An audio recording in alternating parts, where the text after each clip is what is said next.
একটা কথা বলি, একদম মনের কান দিয়ে শুনবেন। জান্নাতে যাওয়া সবার স্বপ্ন। আছি আমরা সবাই দুনিয়ায়। ঠান্ডা মাথায় ভেবে দেখলে দেখবেন এই দুনিয়া এবং জান্নাতের মাঝখানে কিন্তু দুইটা স্টেশন আছে। একটার নাম কবর, একটার নাম হাসর। কবরটা কিরকম? আমাদের দুশমনরা না, আপন জনেরাই কিন্তু খনন করবে, আপন জনেরাই কিন্তু লাশটা রাখবে, আবার আপন জনেরাই কিন্তু ওই দেহটার উপরে বাঁশ বিছিয়ে মাটি চাপা দিবে, চতুর্দিক থেকে অন্ধকার করে ফেলবে। মনে রাখবেন, কবর আলোকিত হয় ঈমানের আলোয়, সুবহানাল্লাহ। আর হাসর আলোকিত হবে আল্লাহর রহমতের সাথে আপনার আমলের আলোয়, সুবহানাল্লাহ। হাসর আলোকিত হবে আমলের গুণে, কবর আলোকিত হবে ঈমানের গুণে। আর ঈমানটা কানে থাকে না, মনে থাকে। তাহলে সেই মনটাকে যদি আপনি পরিষ্কার করে ফেলতে পারেন, হ্যাঁ সত্য, এটা একদিনে হয় না, এটা এক সপ্তাহে হয় না, এটা এক মাসে হয় না, এটা এক বছরে হয় না। এটা হচ্ছে বান্দা চেষ্টা করতেই থাকবে, হিংসা থেকে যেন সে নিজেকে বাঁচাই রাখতে পারে। মন চাচ্ছে অন্যের বদনাম করতে, সে জিহ্বাকে কামড় দিয়ে রাখবে। দুনিয়া উল্টায় যাক, আমি বদনাম করব না, আমি বদনাম করব না, আমি বদনাম করব না। মন বলছে তাকে মেরে ফাটাই ফেল রাগের কারণে।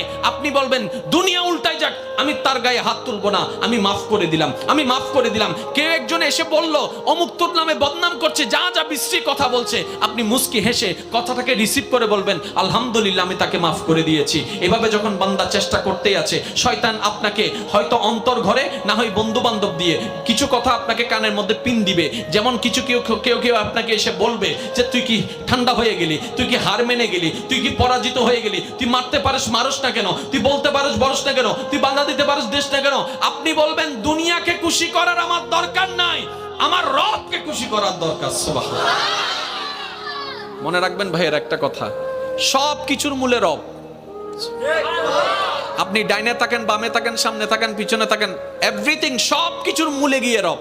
যেমন আসেন, কষ্ট নিবেন না আমার কথায়। কোন একটা কথা, কোন একটা মানুষ যদি প্রথমে ওই অ্যাক্সিডেন্ট হয়, প্রথমে হলো যে হন মেডিকেল ফুডিয়ে হন্ডা ডাক্তারে সাইয়েরা হবো দে চিরাং মেডিকেল লই যাব দিয়ে দে হন্ডা মাতন না হন্ডা চিরাং মেডিকেল আইকা হইতাম ডাহলা সাইয়ের হদ্দা তো বেশি রিক্স ফাইতাম জোর হ না ইয়া বারেন না জায়গা সব জান না, বারেন না ইন্ডিয়া হদ্দা ফাইতাম না, লন্ডন যাবো হন্ডা, লন্ডন সিঙ্গাপুর ইতারা হদ্দ মারে মা এই মেশিন হারাত নাই। আমেরিকা যাবি, আমেরিকা যাওয়ার পরে ডাক্তার হদ্দা ইটা হদ্দা আর হনমিকে যাইতো না হইস পডিয়াতুন ঘুরতে ঘুরতে চলি সিধা হন্ডায় আমেরিকা হদ্দা আই আর হন্ডা হইম। ইতারা তো সিনিয়র হাসে ফাটাইতে ফাটাইতে আর হাসে ফাটাই আ হন্ডা ফাটাইম। আর তুম সিনিয়র মেশিন তান্ডা হনমিককে জোরহনা সিনিয়র মেশিন তার তো হনমিককে। এবার আমেরিকা ডাক্তার হতে আল্লাহ লাগর আল্লাহ লাগর আল্লাহ লাগর আল্লাহ লাগর শেষ ফল দিয়ে এর কি হস আল্লাহ লাগর আল্লাহ লাগর আল্লাহরে ডাক আল্লাহরে ডাক আল্লাহরে ডাক ইটা হদ্দে মাইলি ফিরে ইয়ান যদি এন্ডা হতে কি ইউটিউবে ইয়া শেষ পর্যন্ত হার হাসে নাম পর্যন্ত জোর হ না হার হাসে আরো জোরে হার হাসে আল্লাহ হদ্দে এত বাদে না ডাক ঠেকাত ফুরি ইয়াকার নাম লর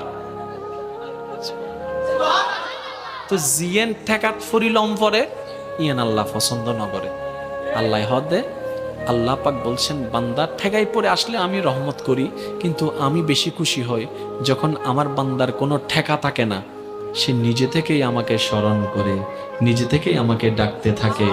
নিজে থেকেই আমাকে ভালোবাসতে থাকে, নিজে থেকেই আমার কাছে চাইতে থাকে, নিজে থেকেই আমার কাছে যখন সিলিন্ডার করতে থাকে, আমি রব ওই বান্দার উপর বেশি খুশি হয়ে যাই। তাই তো 5 ওয়াক্ত ফরজ নামাজ আমার আদেশের কারণে আমার বান্দা দাঁড়িয়ে যায়।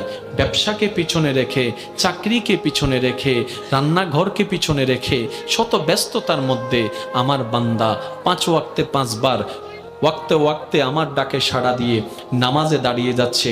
কেউ মসজিদে, কেউ যায় নামাজে, কেউ ঘরের মধ্যে, কেউ ব্যবসার মধ্যে, কেউ অফিসের মধ্যে, কেউ ফ্লাইটের মধ্যে, কেউ জাহাজের মধ্যে, কেউ নৌকার মধ্যে, কেউ গাড়ির মধ্যে। আমার বান্দা শত ব্যস্ততার মধ্যে শুধু আমার আদেশটা পালন করার জন্য 5 ওয়াক্তে 5 বার শত ব্যস্ততার মধ্যে আমাকে ভালোবেসে, আমাকে হাজিরা দেওয়ার জন্য, আমার দরবারে হাজিরা দেওয়ার জন্য, আমাকে খুশি করার জন্য আমার বান্দা নামাজ পড়তে থাকে।